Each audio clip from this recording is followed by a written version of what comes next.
معزز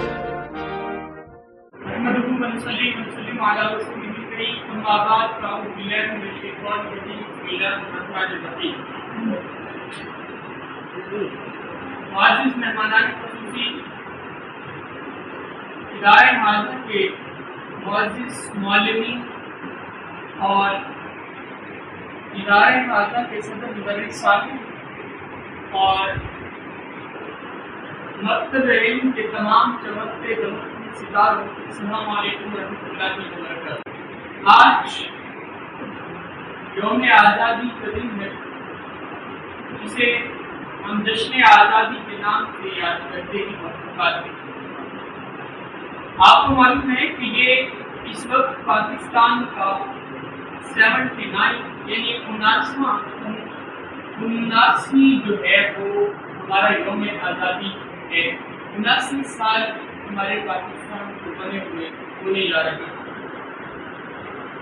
اور یہ رب کائنات کی سب سے بڑی نعمت ہے کہ جس کی شکر گزاری کے لیے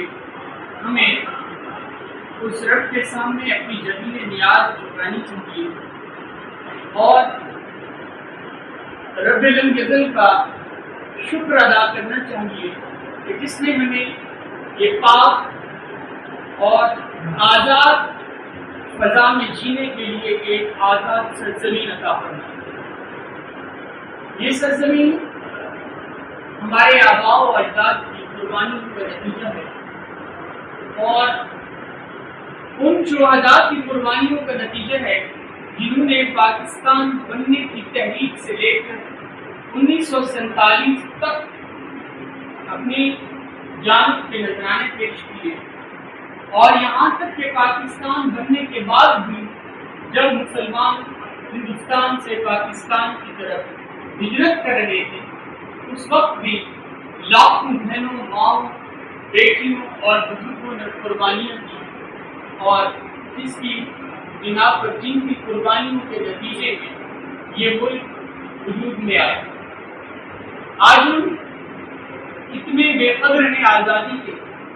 کہ آزادی کو صرف باجے بجانے تک محدود رکھ لیا ہم نے، پام کرنے تک محدود رکھ لیا ہم نے، بائک پہ چڑھے اور جناب ریسیں دیکھ کر ٹام کرنے کے نام تک محدود رکھ لیا، اور گروپ کی صورت میں ہلڑ بازی کرنے کا نام ہم نے آزادی کا نام دے دیا۔ یاد رکھیں، یہ آزادی نہیں، آزادی کس چیز کا نام نہیں ہے، آزادی قربانیوں کا نام ہے، آزادی جہد مسلسل کا نام ہے، آزادی بغیر کسی توقف کے دی گئی قربانیوں کا نام ہے، اپنی جانوں کے نذرانے پیش کرنے کا نام ہے، آزادی اپنی گردنوں کو تختہ دار کے گروی رکھنے کا نام ہے، آزادی اس وقت کے جو برطانوی حکومت تھی جب بر صغیر یہ خطہ تھا، انڈیا اور پاکستان دونوں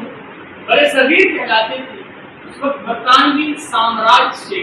ٹکر لینا اور ان زمینی فرعونوں سے مقابلے کا نام آزادی ہے۔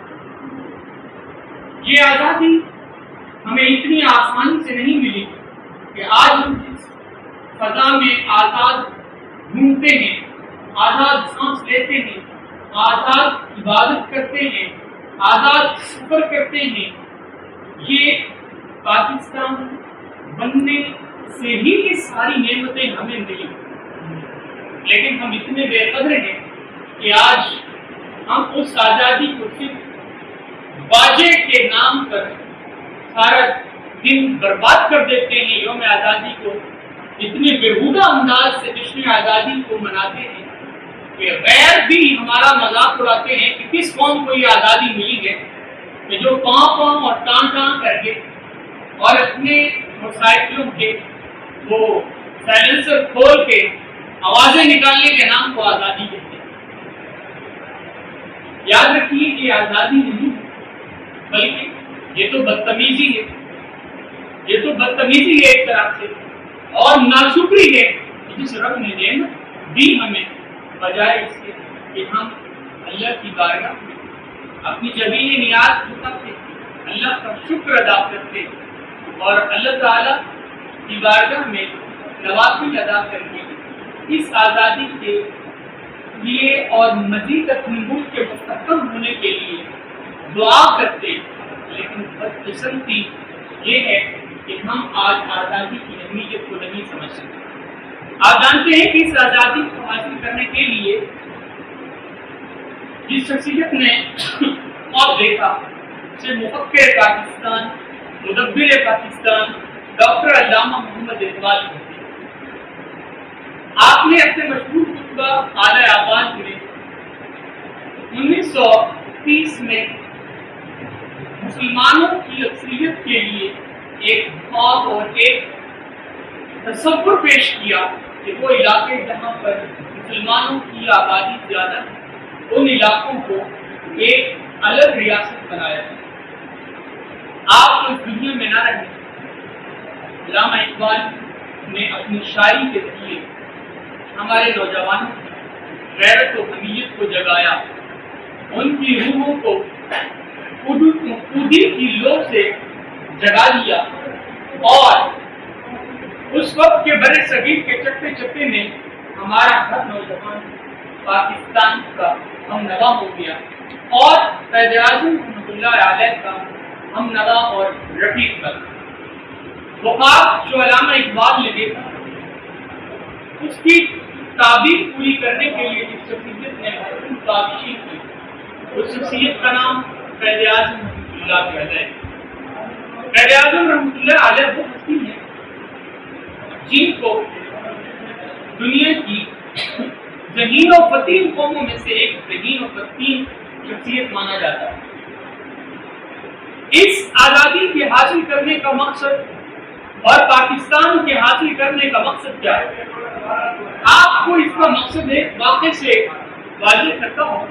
ایک مرتبہ ممبئی کے ایک اجلاس میں قائد اعظم رحمۃ اللہ علیہ تقریر کر رہے تھے۔ ایک ہندو صحافی وہاں کھڑا ہو گیا۔ اس نے یہ کہا کہ آپ جانتے ہیں کہ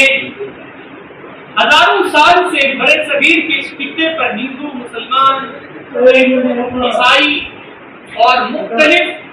مذاہب کے لوگ بڑے پرسکون ہو کر رہ رہے ہیں،